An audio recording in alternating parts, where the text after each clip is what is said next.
Hi students, after reading Celia Cruz, Queen of Salsa for the second time, and your teacher highlighting 6 events in her life, then you'll come to this assignment and plug in 6 events and 6 pictures that go on the timeline that you're going to commit.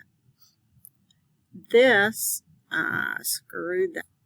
Hi students, today you're going to finish a timeline about Celia Cruz, Queen of Salsa. You've listened to the book 2 times now, and your teacher has highlighted 6 events and 6 dates in her life.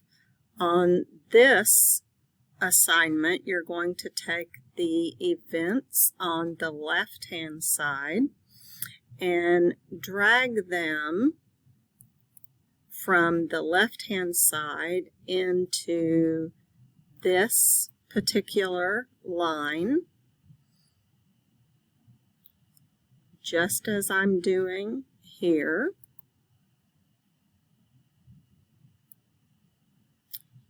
And then you're going to take the pictures from the right side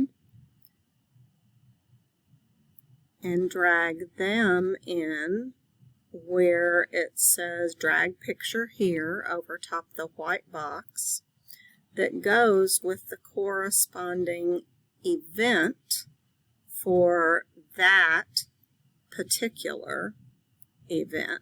Picture and event must match, and I'm sure you'll figure it out. Good luck.